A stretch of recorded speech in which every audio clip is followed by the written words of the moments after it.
विभूति भाई को रिपोर्टिंग अनुजाई 700 रु ऊर्ध्व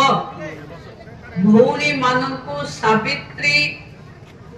भार बांटिबा पई जो प्रयास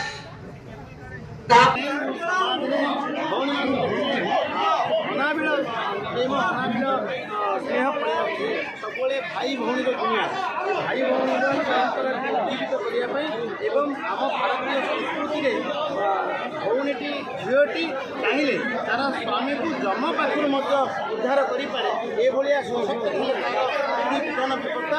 परंपरा को उज्जीवित करने आज आम गोपाल मंडल आम भौणी मान भौणी मैंने आज पूजा करेंगे आसंता बहुत दिन पूजा करेंगे सावित्री व्रत रखिए केवल नुह बड़ नुह एवं समाज सावित्री बापा माँ समाज बर मागिले से करने आज गोटे भाग्यर कथा आम सहित जोड़ी है आम सहित उपस्थित पीठाधीश नरेंद्रानंद सरस्वती महाराज जी आज आशीर्वचन मिलला ये भारतीय परंपरा नारी के सशक्त थी संपर्क कथा रखिले आग्रह रखिले आम सहित जोड़ी होते माननीय उपमुख्यमंत्री प्रभाती परिडा महोदय से भाई मैंने किभली भाव ये समाज में मुख्य क्षेत्र सशक्त रही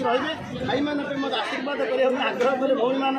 सुभद्रा सावित्री सावित्री सुभद्रा ही सावित्री हो ये कार्यक्रम आमको कर सुजोग मिला आम भौणी मैंने देने आम भाई हिसाब से बहुत माने आनंद आज मानने उपमुख्यमंत्री कहला बेले अश्रुल आनंद आश्रम आसी समस्ते परिलक्षित करेंगे।